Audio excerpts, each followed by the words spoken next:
Friends, hey, if you got your Bible or your device, I want you to turn with me to the book of Haggai. Yeah, you heard me right. I want you to turn with me to the book of Haggai. Here's the deal. If you start running into names that you're familiar with, you've gone too far. Haggai is in the Old Testament. Hey, how about we do this just for fun? Since when I said the book of Haggai, you all looked at me like, what? How many of you heard Haggai and went, is that even in the Bible? Anybody? Anybody want to just be brave? No judgment zone. Praise the Lord. All right, great. How many of you know nothing about the book of Haggai? All right, this is awesome. This makes me so happy. All right, last question. How many of you have never heard a sermon on the book of Haggai? You may? This is awesome. Oh man, we're gonna have so much fun this morning. It's gonna be great. All right, so here's the deal. Go to the table of contents and look for the book of Haggai. Towards the end of the Old Testament. It's the second shortest book in the Old Testament. Look in the table of contents. As you're turning there, here's another question. This is just audience participation day. How many of you would consider yourself to be a handy person? Like when things are broken, when things go wrong, like you're the person that somebody calls. You're the person with tools, not as many as I was expecting. Hang on, let's do this again. How many of you consider yourself a handy person? Like you're the person that I call when okay, great. Man, we don't have a very handy church. Let's just be honest about that. Here's the deal. Maybe it's cars, maybe it's appliances, maybe it's like home renovations. But when somebody else is in a crisis, they call you, which is great. Listen, I'm not that person. There's a reason I didn't raise my hand. If you have an issue, and listen, I don't care if it's a car, if it's house, if you need your lawn mowed, I don't care. I'm not the guy you call. Let's just say it this way. In my family, my wife owns the power tools and she doesn't let me touch them.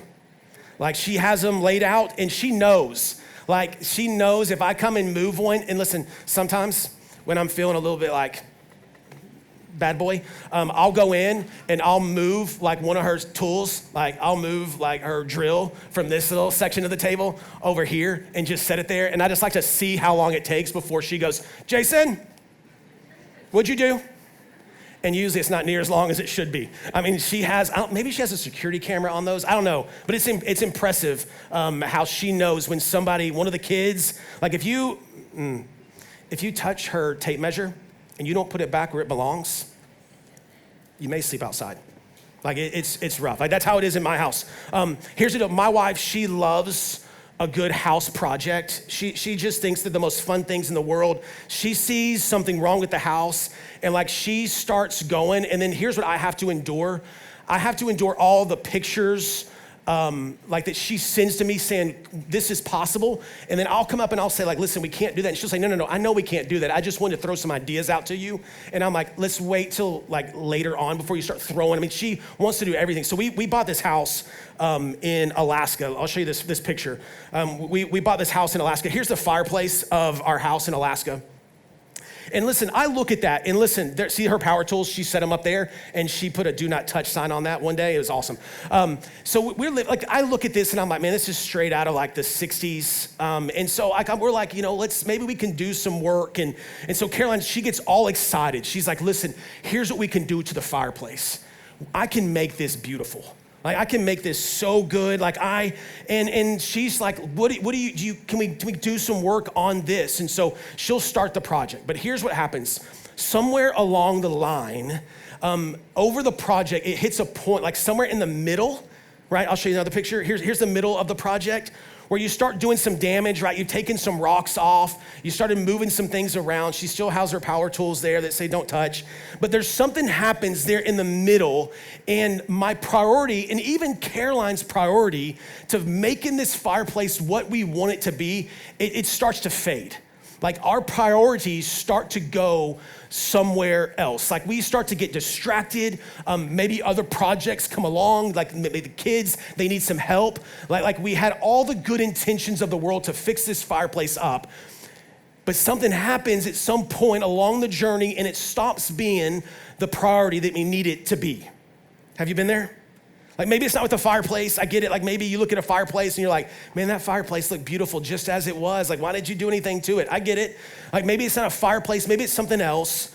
But I think we've all been in that situation where there was something in our life that we said, this is gonna be a priority. Life starts to get in the way, and before you know it, you're over here and you're looking back at that project and you're going, man, I never finished the project. I never did what I should have done on that, and it's left a little bit unfinished. Haggai is gonna speak to that very thing this morning.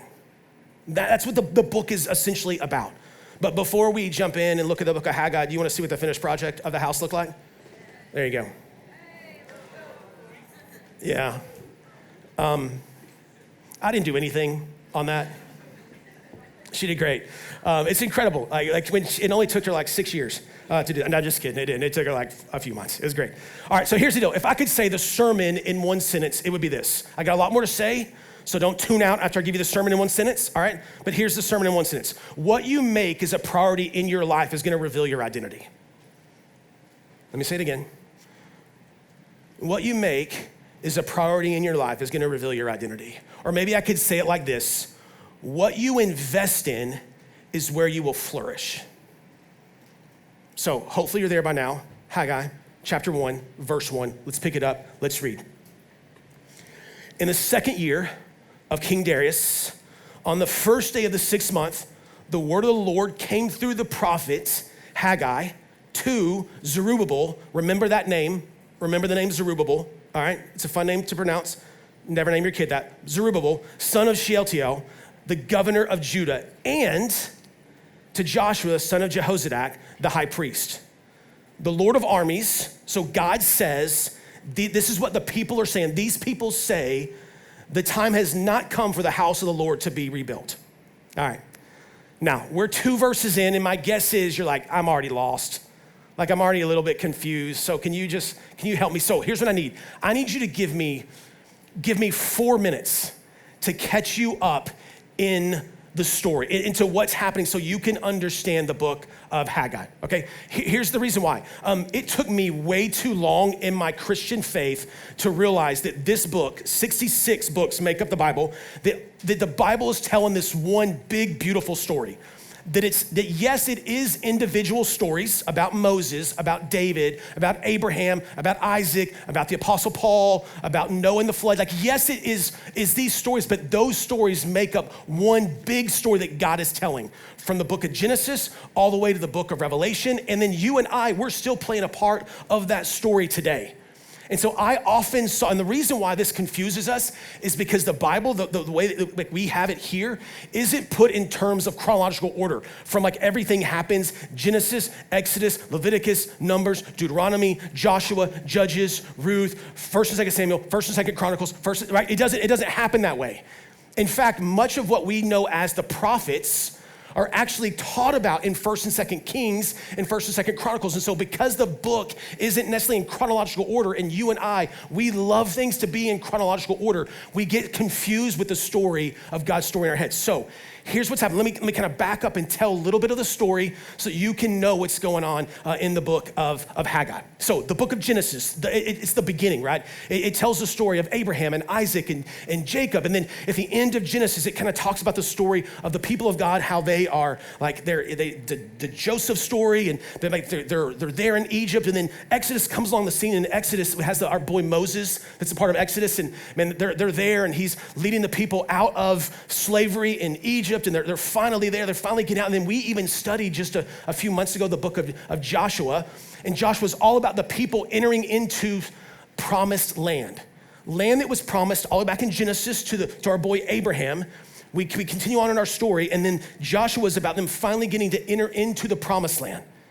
But here's the deal, as they enter into the promised land, things don't go the way that they were hoping. They start to rebel, they start to do things, and eventually what happens is the nation of Israel, that's made up of these 12 tribes, what they essentially do is they start looking around at all the other nations, and they start saying, you know what? All the other nations that we see have a king, and we don't have a king, so we want a king. And so God says, listen, I'm your king. And they're like, no, we want a king. We want a human king. And so God's like, fine, this isn't the way that things should go, but you can have a king. And so they get a king. Saul is the first king. Saul doesn't do all that well. And then David comes on the scene, and our boy David, he's the second king. And then David has a son, and his son is Solomon, and Solomon becomes king. Now, in Solomon's reign, Solomon does not obey the Lord. And so what the Lord tells Solomon is the end of your reign, your kingdom, this kingdom of 12 tribes, think of like 12 states, is gonna be broken up. And so it's gonna be broken up. 10 tribes are gonna be known as the tribe of the nation of Israel, and 2 tribes are gonna be known as the nation of Judah. This split occurs in 930 BC. Now, I tell you all that because the book of Haggai is prophesying to the nation of Judah, the 2 tribes. That's who he's prophesying to. And in 586, as this nation has been established, nation of Judah has been established for hundreds of years, in 586, the nation of the Babylonians come in. And they come in and they essentially conquer Judah. Now, here's why this is important. Because when the Babylonians conquer Judah, Nebuchadnezzar says, you can no longer live here in Judah. You have to come to Babylonia. Like you have to go. So they all have to leave. They all leave the home, everything that's familiar to them, they have to leave and they have to go to that land. And Nebuchadnezzar, he destroys everything. The city walls, the temple, all of it. And all of the Jews have to leave. Now, in 539, another nation comes on the scene, not Babylonia, but the Persians. And the Persians now conquer Babylonia. And here's why it's important. You can't miss it. Here's why it's important. Because when the Persians come on the scene and they conquer the Babylonians, here's what the Persians say. We don't care where you live. You can go back and live wherever you want. The Babylonians, they made everybody go into exile. The Persians come on and say, listen, if you want to go back home, feel free to go back home. Now, the important thing is because they didn't care where you lived, in 3 distinct waves, the Israelite people, the Jewish people, they start to return back to the promised land. They start to go back, and they do that in, again, 3 distinct waves. The very first wave of about 43,000 people happens with our boy Zerubbabel. He's the one that leads the people. So Haggai is prophesying to this group of people. You get all that? Okay, we'll do a test later. I can't wait. Who's Zerubbabel? Okay, all right, so here's what I want you to think about. When you think about Haggai, okay, let's say this. Let's say all that history from God's story leading up, like let's say you forget all of it. I hope you don't, but let's say you forget some of it. Here's the one thing that I want you to remember. When you start to think from here on out, when somebody says, what is the book of Haggai about? Here's what I want you to I got one word for you. One word that I want you to just kind of have in the back of your mind about the book of Haggai. And the word that really can sum up this entire book is the word priority. And maybe if I could put it in one sentence, it would read something like this. Are your priorities the right priorities? Now, since you know exactly where we're going now, let me reread those 2 verses again and finish up with a couple more verses, okay? So let's go back. Haggai, in the 2nd year of King Darius, on the 1st day of the 6th month, the word of the Lord came to Haggai, to Zerubbabel, son of Shealtiel, the governor of Judah, and to Joshua, son of Jehozadak, the high priest.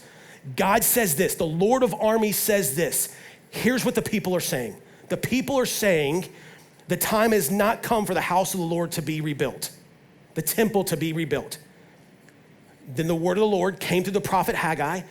Is it a time for you yourselves to live in paneled houses while the house lies in ruins? Now the Lord of armies says this, think carefully about your ways. Okay. If I were to ask you, what is your priority in life, what would you say? Like, what is it in life that you tend to give more attention to than anything else? And it might not just be one thing, it could be a couple different things, but what is it that you're thinking? What do you give priority to more than anything else in your life? Now here's the second question. If I asked your roommate, your spouse, your best friend, your parent, or your sibling, would they say the same thing that you're thinking of right now? Or would those things be different? When the people entered back in, when the Persian king says, listen, you can go back to your land, when all of the Israelites, when they start making their way back to Jerusalem, when they start going back there, every one of them knew what the priority was. The priority was, we rebuild the temple. Full stop. This is what we're going back to do. We're rebuilding the temple. No questions had to be asked. You didn't have to say, hey, when you go back, what are you going to do? Everyone knew we rebuild the temple. So that's what they did. Like that was their identity. I mean, we rebuild the temple until it wasn't. And until other things just started getting in the way, until they lost their vision and became comfortable with leaving God's work undone. Like they started to lose sight of what was most important to them. I don't know if you guys do this or not anymore. When I remember when I would start every semester of college, whether that was the spring or whether that was the fall, I would swear to myself, I'm not gonna procrastinate and wait till the last minute to get all my projects done this year. Like this is gonna be the year that I finally stay on top of it. Because I don't know about you, but at least back in the day, the professors, they would come in, they would give us the syllabus and they would say like, here's where we're going, here's when your papers are due, here's when your projects are due. You knew it. And every semester I would come in and be like, this is the semester that I stay on top of it. So I sharpened my pencils and I laid them out perfectly. I got my 3-ring notebook, got my ruler, and I was on top of it. Until week 2, when usually other things had come in the way. Like when I had every intention to study, when I had every intention to stay on top of it, this is my priority. All of a sudden, the boys would call and say, hey, we're going to a movie, do you wanna go? Well, you can't say no to your boys. I mean, you gotta go to the movie, right? I mean, you can't say no to that. You might miss out, and if you miss out, you won't know all the conversations that were had. They're gonna come back and you're not gonna know any of the inside jokes. You can't say no. Hey, we're gonna go play a round of golf at the golf course just up the road. You wanna go? I mean, I'm horrible at golf. I don't like playing golf, but sure, I'll go. You know, I had every priority, every intention, stay on top of it until it wasn't. Or how about, man, we're in the fall season. There tends to be 2 different seasons of our culture where we kind of like reevaluate and put things into perspective. It happens in the fall, right about now, and it also happens obviously in January when a new year kicks off. I don't know about you, but have you ever made this promise? Maybe you just made it, maybe you're about to make it. Like I promise, like this is gonna be I'm gonna be more consistent in church this semester. Like I'm gonna be more consistent. Like I'm gonna make it a priority. Church is gonna be more important to me and to the family. Or maybe even like, man, this fall, like I'm gonna stay in God's word more consistently. I don't wanna promise every day because that seems crazy, but like, listen, 4 out of the 7 days of the week, that's gonna be my priority. And every intention you have to keep that priority until it's not. And here's the thing. We always have good excuses for not keeping the priorities the main thing, right? We always have good excuses. I mean, everyone's gonna be there. I can't miss out. I mean, look at what the people said. Look at what their excuses were. They say, like, we had to have a place to live. Like God, what did you want us to do? Like, did you just want us to live on the streets? And God says to the people, your priorities have changed. You say you don't have time to rebuild the temple, but you have time to rebuild your own houses. And listen, it wasn't that God wanted the people to live on the streets. It wasn't that they didn't want them to have a house. But if the people don't have time to build God's houses, then how do they have enough time to build their own? And listen, not just any house. Did you see what the text said? A paneled house. Now, some of you think of paneled housing and you think about my fireplace. In our day and age, we don't like paneled houses anymore. But the 1950s, the 1960s, 70s, man, we love the paneled houses. Here's what he's saying. He's saying you're not just building a house, you're spending time, effort, energy building this house. Like you're spending tons of resources building this house. You're not making yourself a place just to live. You're making yourself a place that you can bring all your friends in and go, look at what I've done. Look at the fireplace that I rebuilt. Like that's what he's saying, right? Why is it that our priorities can change so easily? When we lose focus of the priorities that God has called us to, only to focus on something or someone else, it really does shed light on what's important to us. I was reading this week, a pastor in California, Francis Chan, he said this, and it You ever read one of those quotes and it just sticks with you and you're like, man, that one hurt a little bit? Here's what he said. He said, our greatest fear should not be failure. Greatest fear shouldn't be failure, but succeeding at things in life that don't really matter.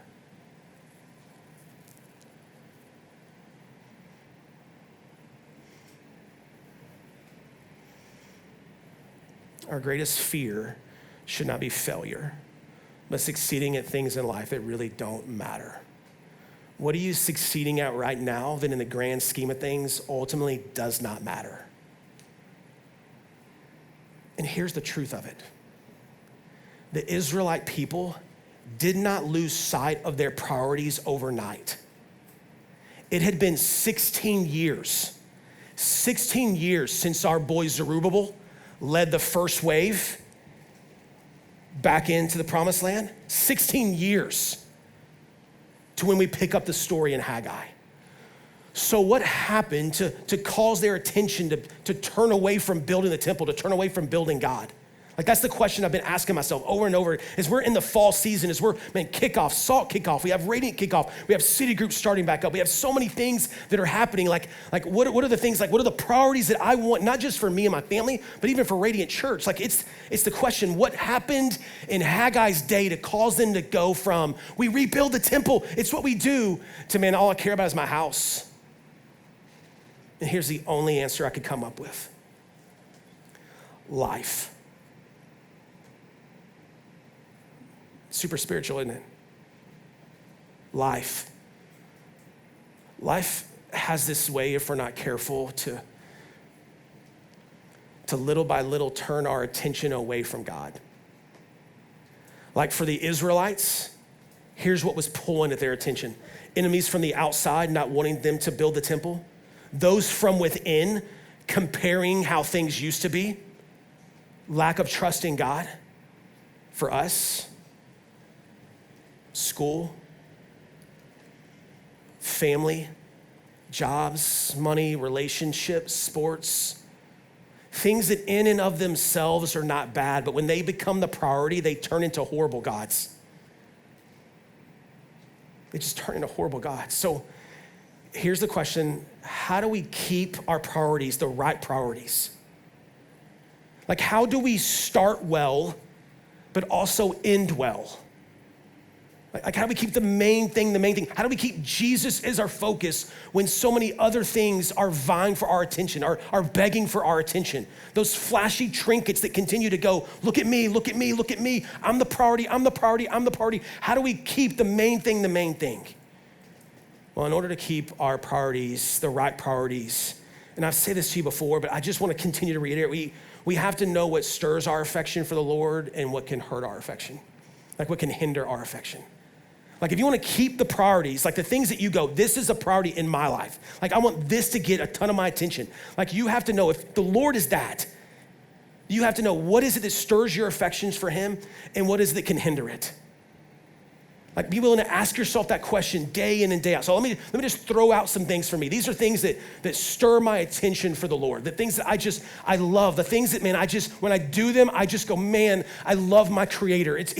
Gosh, I just love the life that he's given me. Here's one that I just thought of this week. Man, I love to go on drives. I love it. Whether it's Caroline's mom car or it's my Jeep, I don't care. I love to go on drives. There's something about, man, I love countryside, rolling the windows down.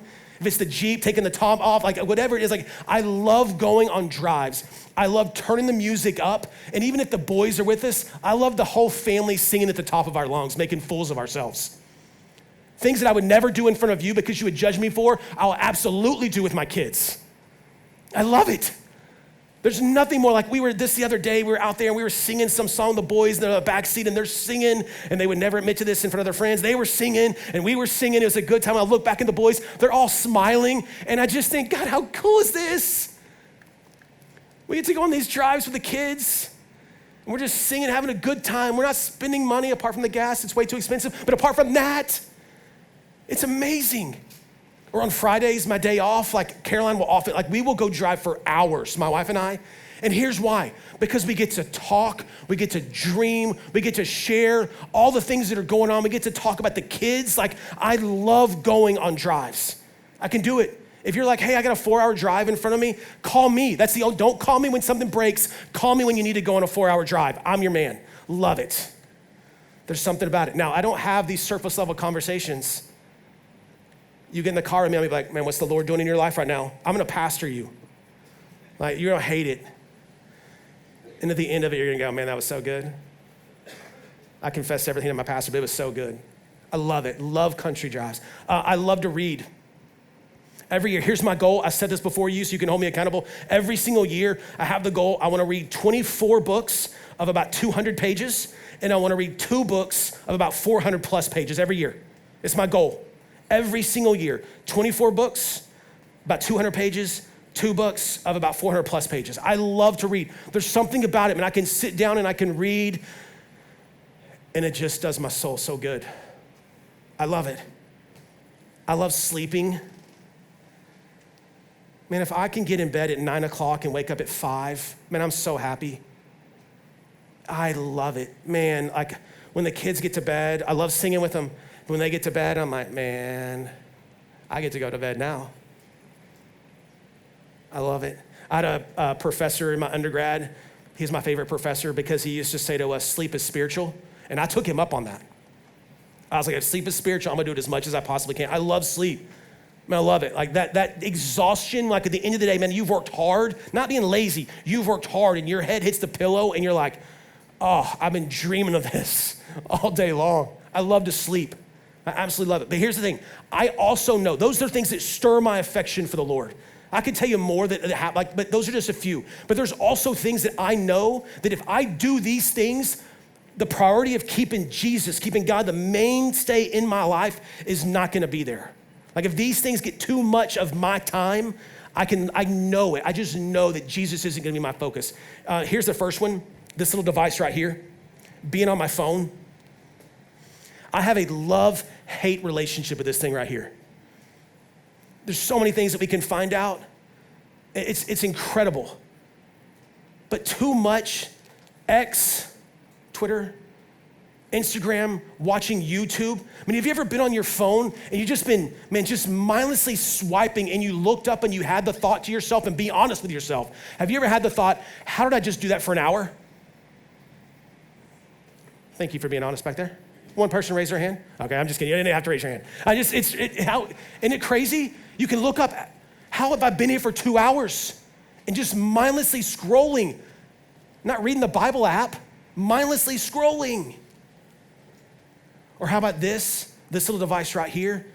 Man, you can play the comparison game, and here's how we play it. You're looking at somebody else's life and thinking to yourself, man, it'd kind of be good to be them. Like they kind of have the life that I want. Let's be honest with ourselves. They have the family I want.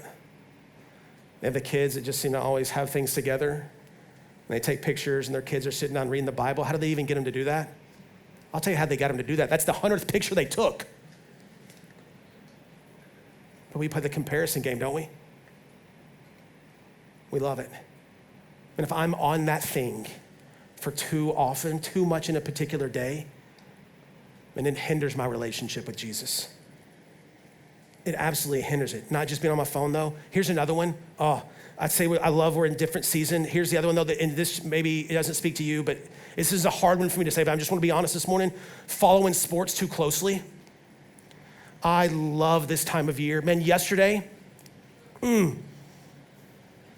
College Game Day came on. Lee Corso made his last headgear pick of all time, and he was right. I mean, anybody get teary-eyed watching that? 4 of us? Okay, let's meet in the back to have a little accountability session. Like, it was incredible. Like, watching College Game Day, I said, Caroline, listen, you can do whatever you want to today. You know where to find me, on the couch, sleeping and watching college football. It was incredible. Like, I watched it, man, 12 o'clock, Tennessee, Syracuse. I mean, it didn't go our way, but man, watch the game. If it wasn't for the first quarter, we dominated, okay? But that's beside the point. Man, then 3:30 comes on. Alabama, Florida State. Alabama loses. Oh, man, I felt so good, you know? And then the late game comes on, LSU, Clemson. Whew. Now, that game comes on too late. You guys know I love sleep. So about 9 o'clock, I had to go to bed. Woke up this morning, LSU won. I couldn't believe it. LSU won. It was incredible. Professional football comes on pretty soon. Whew. Man, I love this time of year. But if your day can be made positive or negatively by 18 to 22-year-old boys playing football, there might be something wrong. I'm just telling you. Man, if Syracuse losing yesterday and you're like, this day is horrible, maybe you should take a break from football. So here's what I know. I'm just being honest. If I follow sports too closely, it consumes my time, and what I know should be a priority in my life ceases to be a priority in my life. Here's the other thing that I feel convicted about. When I know more stats about a certain football team, like I know the transfer, I know the portal, I know how much money they're getting paid through Neilman. Like when you know those kind of statistics, but we know 3 Bible verses, I think our priorities might be out of whack. And listen, if that hurts you, good, because it hurts me too.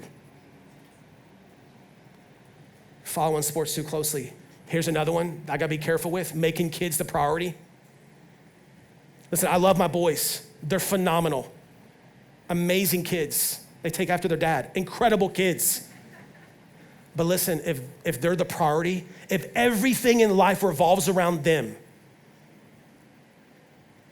And listen, Carol and I were going on one of our walks, we're talking. I forget the statistics, so you can look it up. I may butcher it, but it was something like this, that through the first 13 years of your child's life, you've spent 75% with them. That you're gonna spend throughout the rest, you've spent more time in those 13 years, you've spent 75% of the time that you're gonna spend with your kids. It's over. I got a kid that's about to turn 13, and I'm like, I've already spent 75% of my time with him. I only got, have I done everything right? Have I taught him the things that I want to teach him? Have I shared with him the importance of who Jesus is to me? Have we done that enough? Have we read enough scripture together? Have I shared with him how the world is going to be pulling at his attention? How one day girls are going to come calling, don't fall into that horrible temptation. No, stay with me here. Love Jesus with all your heart, mind, soul. Love the church more than you can possibly love anything in the world. I want you to love baseball, but not more than the church. Have I shared all this stuff with him? Have I been able to show him that these are the priorities that our family has? And I'm not just going to show you, just say it in my action. I want to show you with how we live. Have I been able to do all of that? 75% gone. But if I'm not careful, my kids will become the main thing when they're never intended to be the main thing. And some of you are like, man, I don't even have kids. I can't relate to anything that you're just saying. Okay, how about this? Selfish with time. I get asked, we have a lot of college students, young people, so I'll get asked, would you ever go back to college? And my answer's no, never. Here's one thing that if I could change one thing, I don't want to say this is the main thing that I would change, but here's one thing that I would love to change if I could, with how I spent my time before I got married, that I wasn't so selfish with my time.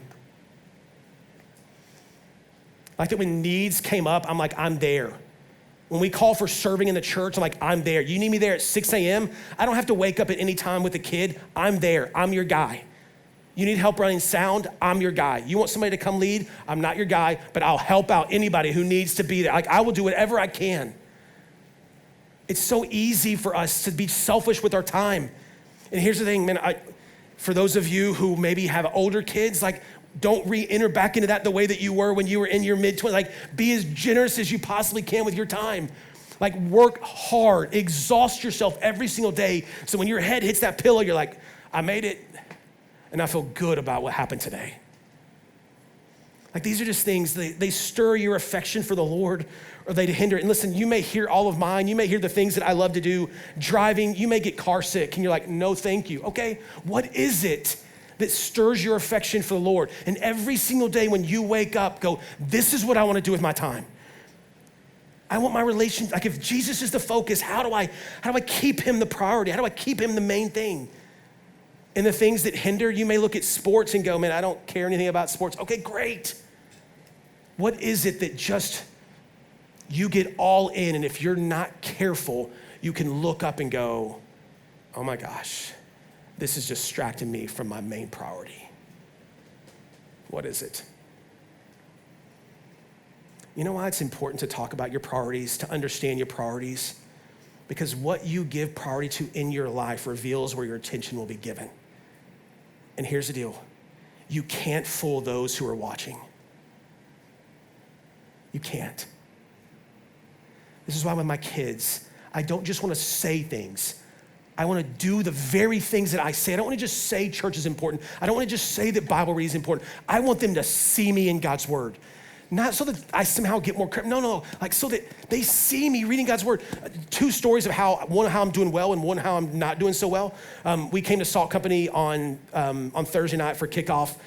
It was great. Connell and Joanna let me in. I know I'm a little bit older than they like, but I was here and I wore my cool shoes and so that they were happy. And so I brought the family with me. I brought the 3 boys, because I want them to see college students like right here worshiping King Jesus. It was awesome. They love it. Here's what they said. One of the things they said, this isn't part of the story, this is a side note.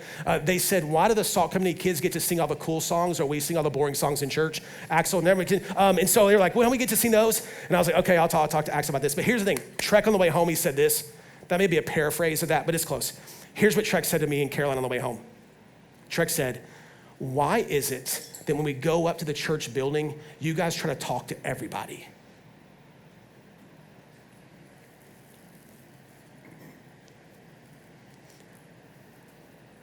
Why? And I said, well, here's the deal, bud. We want every single person that comes through the doors of Radiant Church, whether it's on Sunday morning or whether it's on a Thursday night, to feel welcome, loved, and cared for. We know there's people that walk through these doors that, man, coming in here for the very first time can be scary, can be intimidating. Like to walk in, we want to make sure, do everything in our power for people to feel loved, cared for, and welcomed in this place. And so whether it's a Sunday morning or a Thursday night, like I'm intentionally looking like who are people that I don't know? Who are the people I can go talk to? And so Thursday night, and I'm making a beeline, boom, talking to somebody over here, talking to somebody. And here's the deal. I didn't even know my kid was watching.